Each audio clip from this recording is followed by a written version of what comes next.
प्रजातंत्र के समक्ष प्रमुख चुनौतियां और उसके अंतर्गत आज का अध्याय है बेरोजगारी।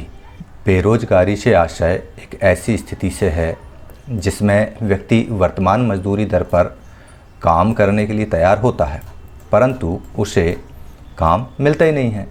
बेरोजगारी की स्थिति में श्रम शक्ति और रोजगार के अवसरों की असमानता बढ़ती जाती है। इससे श्रमिकों की मांग की अपेक्षा पूर्ति अधिक होती है। ऐसी स्थिति में बहुत से व्यक्ति काम करने योग्य तो हैं, परंतु उन्हें काम नहीं मिल पा रहा है। इसे ही बेरोजगारी कहते हैं। हेलो स्टूडेंट्स, मैं मनीष शंकर तिवारी और आप लोग देख रहे हैं ई क्लासेस बाय मनीष सर। हम लोग पढ़ रहे हैं कक्षा 10 के सामाजिक विज्ञान में प्रजातंत्र के समक्ष प्रमुख चुनौतियाँ। पिछले वीडियोज़ में हमने जनसंख्या विस्फोट को देखा, समझा और जाना। आज हमारा एक ज्वलंत मुद्दा है बेरोजगारी। वैसे तो बताने की ज़रूरत नहीं है कि बेरोजगारी किसे कहते हैं, लेकिन हाँ, पाठ्यक्रम की दृष्टि से हमको ये जानना ज़रूरी है कि बेरोजगारी की परिभाषा आखिर है क्या। तो जैसा कि आप लोग स्क्रीन पर यहाँ पर देख पा रहे हैं कि बेरोजगारी किसे कहते हैं, तो आपको मैं बता दूं कि बेरोजगारी से तात्पर्य क्या है। बेरोजगारी से आशय एक ऐसी स्थिति से है जिसमें कोई भी व्यक्ति जो बेकार बैठा हुआ है, बिना कामकाज के बैठा हुआ है, वह वर्तमान मजदूरी की दर पर काम करने के लिए तो तैयार है, लेकिन उसको उस दर पर भी कहीं पर काम नहीं मिल रहा है।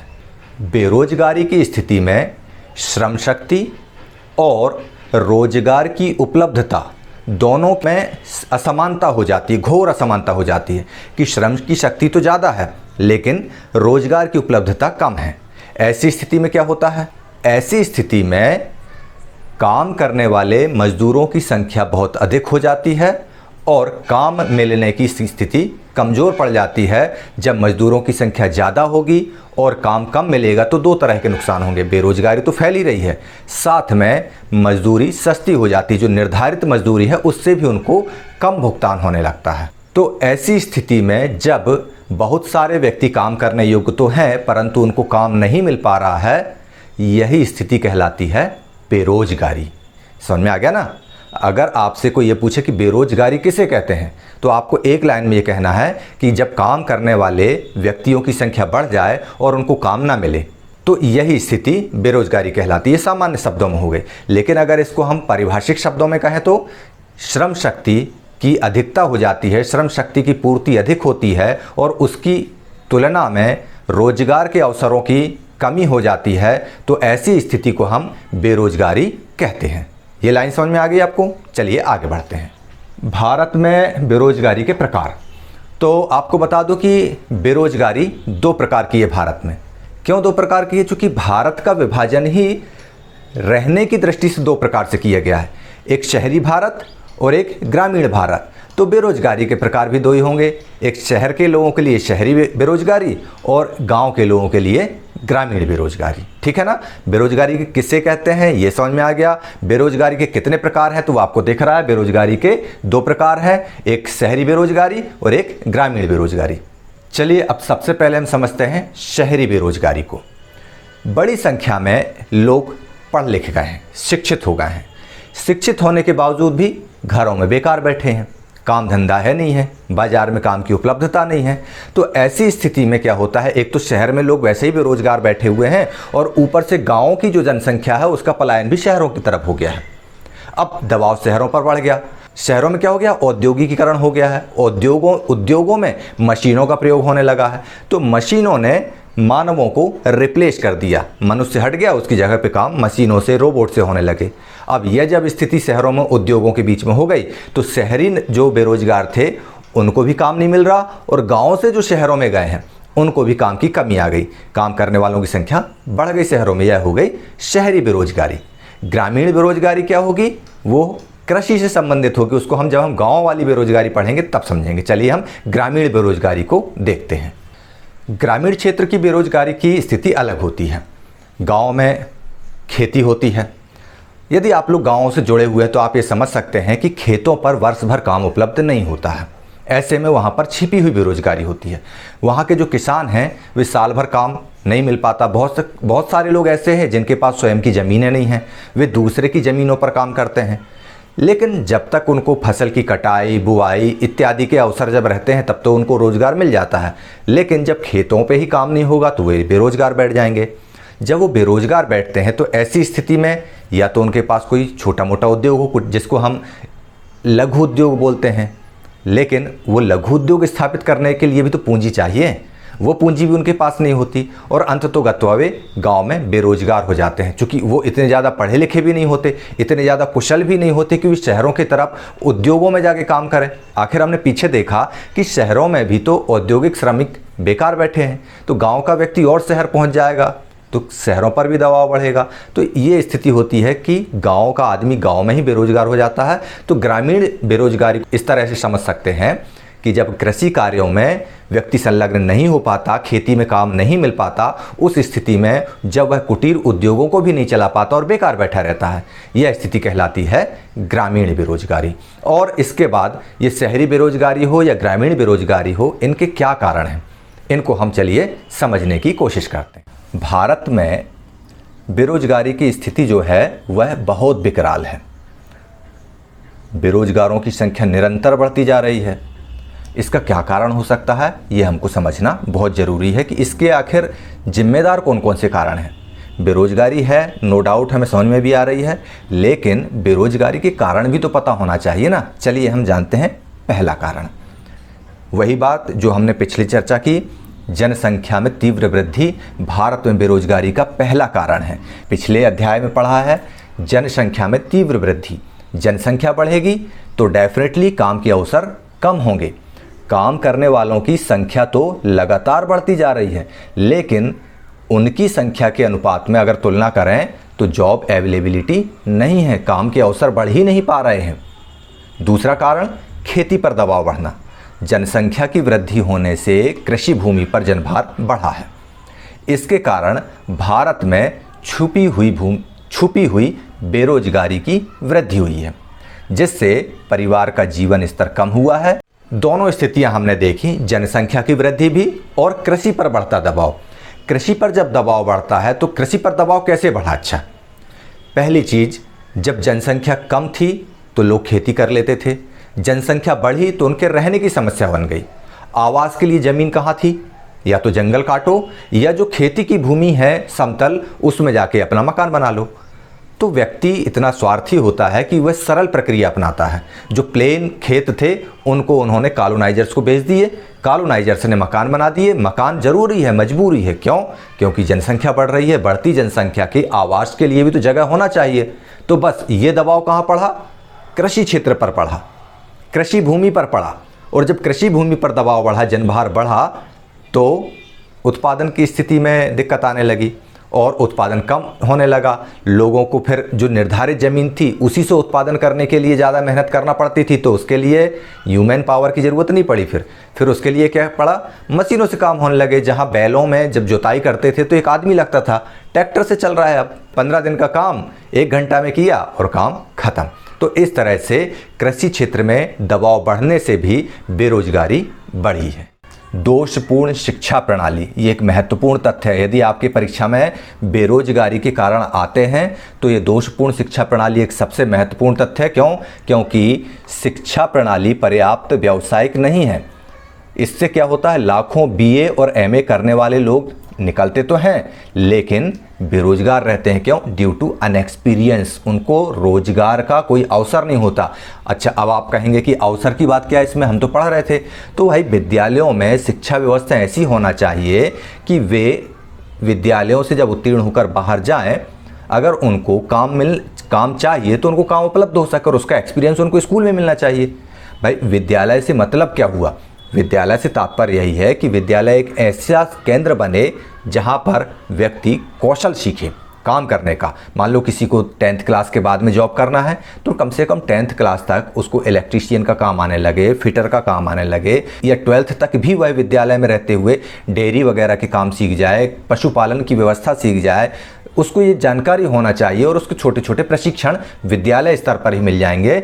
और यदि वह व्यावसायिक स्तर पर इन सारी चीज़ों को सीख जाएगा स्कूल लेवल पर, तो डेफिनेटली खुद का रोजगार कर सकेगा स्थापित, या जहाँ पर इस तरह के काम चल रहे हैं तो वहाँ पर वह जाके श्रम कर सकेगा।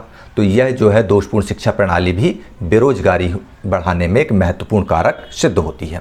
दोषपूर्ण नियोजन, ये भी एक हमने आर्थिक नियोजन वाले अध्याय में पढ़ा था कि नियोजन के पंचवर्षीय योजनाओं के माध्यम से भारत में आर्थिक नियोजन की कार्रवाइयाँ की गई हैं, लक्ष्य भी निर्धारित किए गए हैं। आर्थिक नियोजन से जो लक्ष्य तय किए गए थे उन लक्ष्यों तक हम पहुंच ही नहीं पाए। हमारे देश में नियोजन की नीति जो है वह रोजगार मूलक नहीं है। रोजगार के अवसर उपलब्ध हो सकें इस पर ध्यान कम दिया गया है। जितनी भी आर्थिक नियोजन की नीतियां बनाई गई हैं उनमें पैसा खूब खर्च हुआ है, लेकिन वे समय पर उस लक्ष्य को अचीव नहीं कर पाई और कुछ लक्ष्य तक पहुंचे भी, हम थोड़ा लेट पहुंचे, लेकिन तब तक समय हमारे हाथ से निकल गया। बेरोजगारों की एक लंबी फौज देश में तैयार हो गई। तो दोषपूर्ण नियोजन इसके लिए सबसे ज़्यादा जिम्मेदार है। यदि हम नियोजन को भविष्य की दृष्टि से रोजगार मूलक बनाते हुए अगर हम नियोजन करें तो निश्चित रूप से बेरोजगारी की समस्या उत्पन्न नहीं हो सकती है। यह एक बेरोजगारी का यह एक महत्वपूर्ण फैक्टर है। श्रमिकों में गतिशीलता का अभाव। अब आपके दिमाग में आ रहा हो गतिशीलता मतलब एक जगह से दूसरे जगह पर जाना। ग्रामीण जनता आज भी परंपरा, कुरीतियों और अंधविश्वासों से जकड़ी हुई है और इसी वजह से क्या होता है कि उनकी गतिशीलता पर विपरीत प्रभाव पड़ता है और जहां पर रोजगार उपलब्ध है वे वहां पर नहीं पहुंच पाते हैं। वजह यह होती है कि उनको ये लगता है कि हम हमारे गाँव को छोड़कर बाहर क्यों जाएं। अगला कारण है विकास की धीमी गति। विकास से तात्पर्य आर्थिक विकास। फिर वही आर्थिक नियोजन की बात आएगी कि पंचवर्षीय योजनाओं में विकास की जो दर है वह लक्ष्य से नीचे जा रही है। जैसा कि आप चित्र में देख रहे हैं कि इस तरह की गति है, जबकि अश्व या घोड़े की रफ्तार से उसको चलना चाहिए, जो गति तय की गई है उस गति से चलना चाहिए, लेकिन बहुत सारे ऐसे अवरोधक हैं जिसकी वजह से पंचवर्षीय योजनाओं की जो विकास दर है वह लक्ष्य तक नहीं पहुंच पाती, उससे नीचे चलती और धीमी चलती है। और इससे क्या होता है, रोजगार के अवसर उपलब्ध नहीं हो पाते हैं, रोजगार के अवसरों में वृद्धि नहीं हो पाती है। तो ये कारण ये भी है बेरोजगारी में वृद्धि का। अगला पूंजी का अभाव। ये बहुत महत्वपूर्ण फैक्टर है कि पूंजी का अभाव। खेती से आय कम होती है, खेती में मेहनत बहुत होती है लेकिन आय कम होती है और आय कम होती तो बचत नहीं हो पाती, और जब बचत नहीं हो पाती तो इस पूंजी से क्या होता है, किसी तरह का कोई इन्वेस्टमेंट नहीं कर पाते और रोजगार के अवसर उपलब्ध नहीं हो पाते, रोजगार के अवसर कम हो जाते हैं। यानी पैसा बहुत बड़ी फैक्टर है कि पूंजी जब तक निर्मित नहीं होगी, पूंजी जब तक बनेगी नहीं, तब तक रोजगार के नए अवसर उपलब्ध नहीं हो पाएंगे क्योंकि इन्वेस्टमेंट नहीं होगा। उद्योगों में मशीनीकरण ये एक बड़ा फैक्टर है कि मशीनों का यूज़ उद्योगों में किया जाने लगा है, तो जो काम आदमी करता था उसकी जगह पर अब मशीनें काम करने लगी हैं। अब मशीनें जब काम करने लगी हैं तो इससे बेरोजगारी बढ़ने लगी है, स्वाभाविक है। शिक्षितों का दोषपूर्ण दृष्टिकोण। ये भी एक है, भैया हम पढ़े लिखे हैं, हम मेहनत वाला काम नहीं कर सकते, हमसे तो आप कॉपी पेन का काम करा लो, कंप्यूटर का काम करा लो, ये कर लेंगे, लेकिन मेहनत वाले काम को हम नहीं कर सकते। भले बेकार रह लेंगे लेकिन हम मेहनत का काम, खेतों में काम नहीं करेंगे, फैक्ट्री में मजदूरी नहीं करेंगे, सड़क खोदने का काम नहीं करेंगे। क्यों? क्योंकि हम तो पढ़े लिखे हैं। यह जो दोषपूर्ण दृष्टिकोण है इस वजह से भी बेरोजगारी बढ़ी है। एक और बड़ा फैक्टर है रोजगार मार्गदर्शन का अभाव, कैरियर गाइडेंस का अभाव। देश में रोजगार के इच्छुक व्यक्तियों को सूचना नहीं मिल पाती कि कहाँ कहाँ रोजगार की स्थिति उपलब्ध है, और जब उनको टाइम पे सूचना नहीं मिल पाती है तो उन्हें सही मार्गदर्शन नहीं मिल पाता है। तो इस वजह से भी योग्य होते हुए भी वे उस रोजगार के लिए अपना इंटरव्यू देने नहीं जा पाते या वहाँ पर उपलब्ध नहीं हो पाते हैं। ये एक बहुत बड़ा फैक्टर है। बेरोजगारी के लिए उत्तरदायी कारणों पर हमने एक लंबी चर्चा कर ली है। हमने देखा कि भारत में कृषि पर बढ़ता दबाव बेरोजगारी का एक प्रमुख कारण है। जनसंख्या विस्फोट एक प्रमुख कारण है। आर्थिक नियोजन की जो नीतियां हैं वो बड़ी दोषपूर्ण हैं। दोषपूर्ण कैसी हैं? वे रोजगार मूलक नहीं हैं। उन्होंने विकास की ऊंची ऊंची दरें तो निर्धारित कर रखी हैं, लेकिन उन लक्ष्यों तक पहुंचने की जो गति होना चाहिए वो गति मंथर है, स्लो है, कम है। ये भी एक फैक्टर है। इसके अलावा पढ़े लिखे लोग जो है वो शारीरिक श्रम नहीं करना चाहते। शारीरिक श्रम अगर उनके लिए उपलब्ध हो भी जाए तो वो कहते हैं नो, हम तो एजुकेटेड हैं, पढ़े लिखे लोग हैं, हम ये खंती वंती खोदने का काम ना कर पाएंगे। ये भी एक कारण हो जाता है। तो ऐसे बहुत सारे कारण हैं। यदि हम काउंटिंग करें, यदि एग्जाम में आते हैं कि बेरोजगारी के प्रमुख कारण कौन कौन से हैं, तो निश्चित रूप से पहला कारण तो आप जनसंख्या विस्फोट लिखेंगे कि पहला कारण बेरोजगारी का जनसंख्या विस्फोट। दूसरा कारण लिखेंगे गाँव वाली बेरोजगारी क्या है, हाँ, गांव में जो बेरोजगारी उसका कारण है कृषि क्षेत्र पर बढ़ता जन दबाव।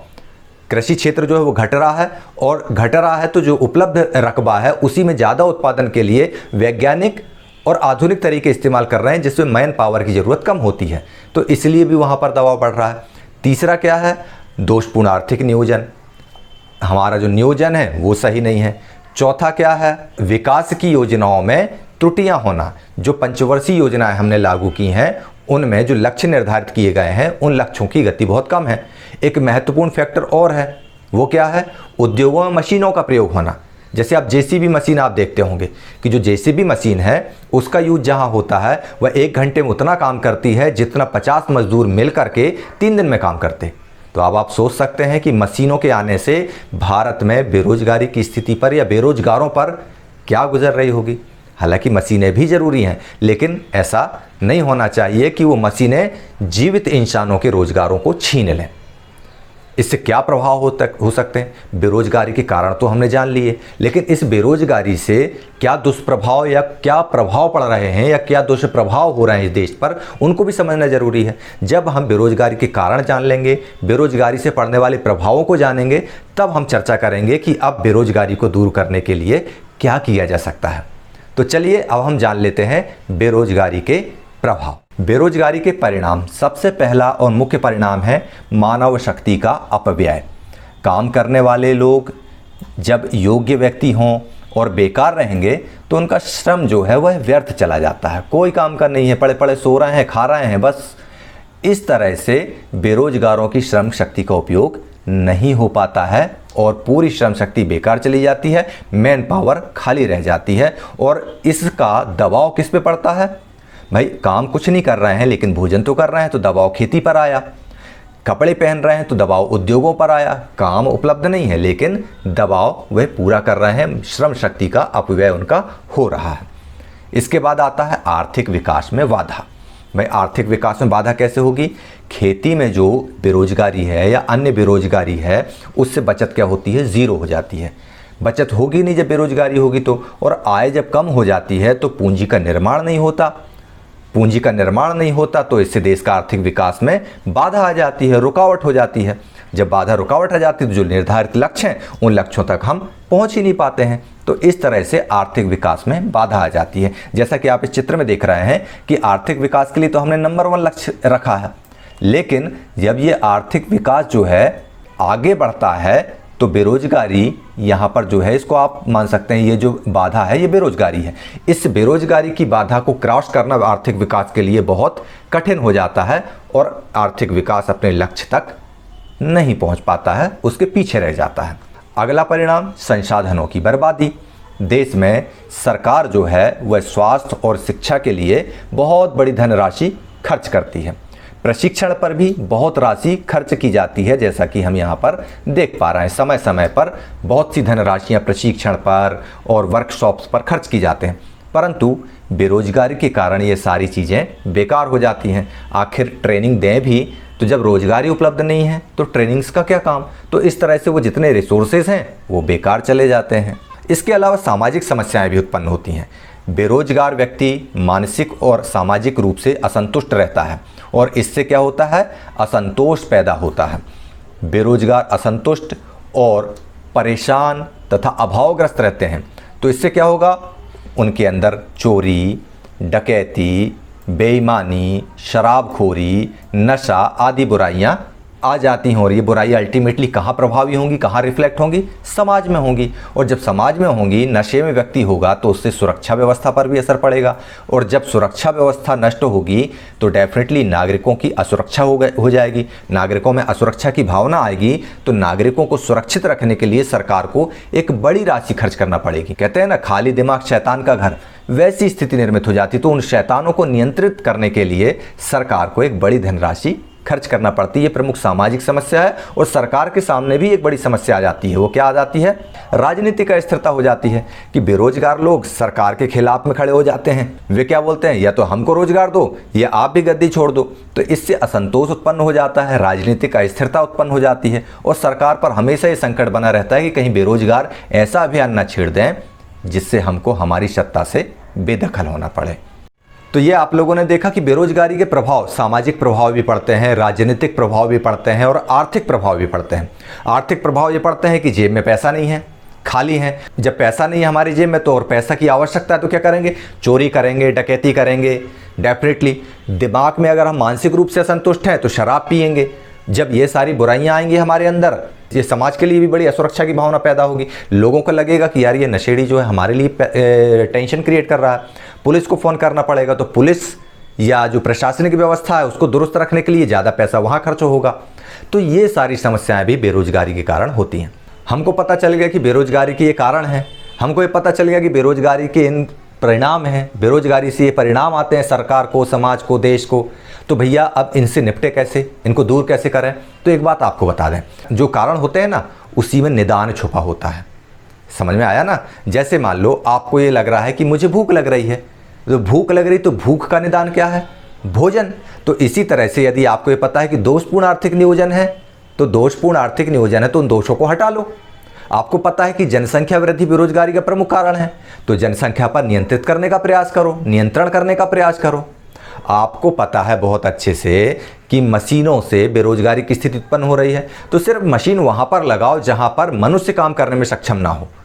जहाँ पर मानव अपना काम कर सकता है वहाँ पर मशीनों का उपयोग कम से कम करने की कोशिश करो। और भी बहुत सारे ऐसे कारण हैं जिनका हम समाधान करके बेरोजगारी से निजात पा सकते हैं। चलिए हम देखते हैं कि सरकार द्वारा या अन्य व्यवस्थाओं के द्वारा बेरोजगारी की समस्या से निपटने के लिए क्या क्या कार्य या सुधार या समाधान किए जा सकते हैं।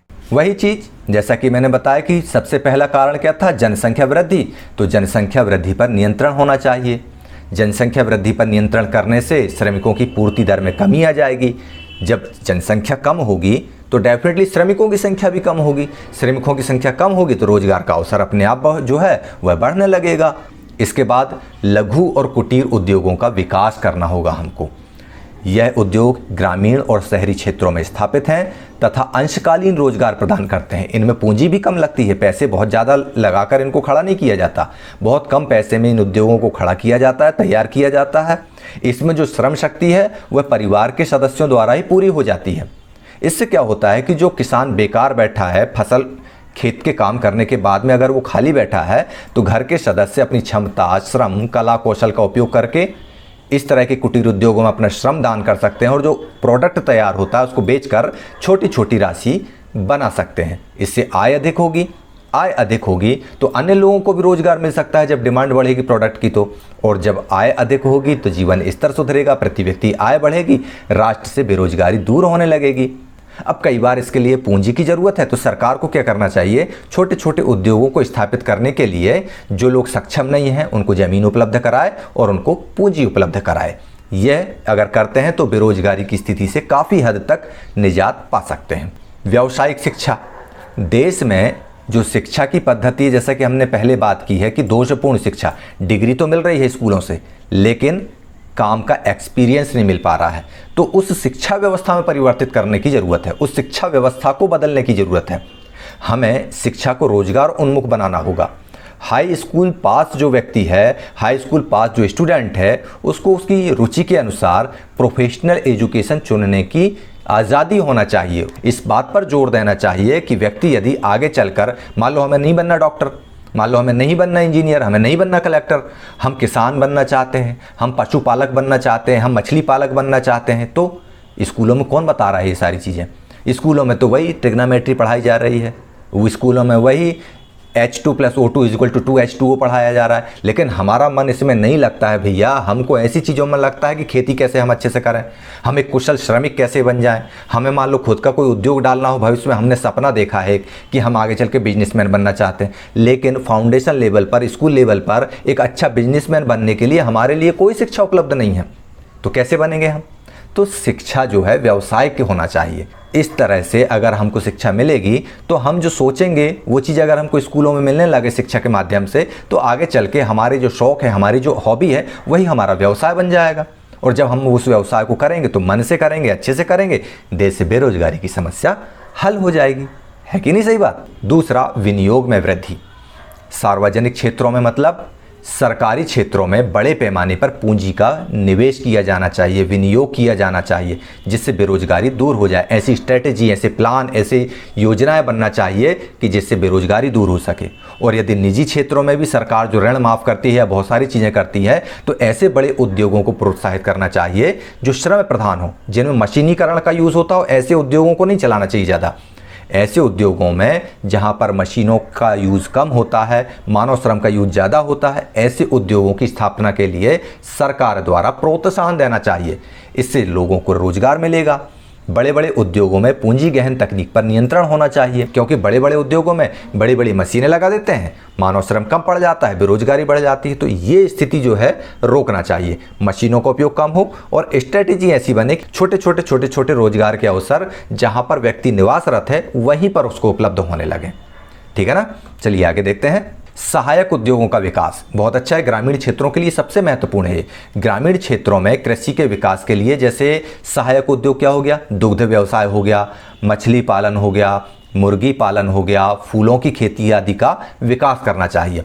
इस तरह जब व्यक्ति डेयरी फार्म खोलेगा, छोटे छोटे तालाब बनाकर मछली पालन करेगा, फूलों की खेती करेगा, इससे बड़ा फायदा होता है। काम भले छोटे स्तर पे होता है, 10-12 लोग, 8-10 लोग मिलकर उस काम को स्टार्ट कर सकते हैं, लेकिन जब प्रोडक्ट मार्केट में जाता है तो उससे फ़ायदा होता है। इसके बाद प्रशिक्षण सुविधाएं, अकुशल श्रमिकों को ट्रेनिंग्स देना चाहिए, अलग अलग सेंटर खुलना चाहिए, हर पंचायत स्तर पर ट्रेनिंग्स की सुविधा होना चाहिए। इससे क्या होगा, उत्पादन में वृद्धि होगी। व्यक्ति जब कुशल होगा, ट्रेंड होगा, तो वह अपने काम को एक अलग तरीके से करेगा। और इससे क्या होगा, ट्रेंड व्यक्तियों की जब मांग बढ़ेगी तो वो प्रशिक्षित व्यक्ति पूर्ति कर देंगे। तो इस तरह से नौकरी के लिए वे जहाँ पर भी उनको उनके प्रशिक्षण के अनुकूल माहौल मिलेगा वहाँ पर जाके वे नौकरी कर सकते हैं। डेफिनेटली प्रशिक्षण का जीवन में बहुत महत्व है। केवल शिक्षण से अकेले काम नहीं चलता, शिक्षण के बाद प्रशिक्षण अगर व्यक्ति प्राप्त कर लेगा तो वह कुशल मजदूर हो जाएगा, कुशल श्रमिक हो जाएगा, कुशल कार्यकर्ता हो जाएगा और बेरोजगारी को दूर करने में वह बहुत बड़ा काम करेगा यह प्रशिक्षण। तो बेरोजगारी को दूर करने के लिए बहुत सारे उपाय किए जा सकते हैं। इन उपायों का हमने यहाँ पर चर्चा की। शहरी क्षेत्र हों या ग्रामीण क्षेत्र हों, जैसे ग्रामीण क्षेत्र है, ग्रामीण क्षेत्रों में आजकल रोजगार गारंटी योजना चल रही है। इन सिस्टम्स को, इन टूल्स को मजबूत किए जाने की ज़रूरत है। गाँवों में छोटे छोटे उद्योगों की स्थापना किए जाने की ज़रूरत है, ताकि गांव के लोग शहरों की तरफ पलायन न करें। गांव में खेतों में ऐसी फसलों के उत्पादन पे जोर दिया जाना चाहिए ताकि गांव में जो फसल उत्पादित हो रही है उसकी खपत, उससे जो बनने वाले प्रोडक्ट हैं वो गांव पे ही तैयार हो जाएं।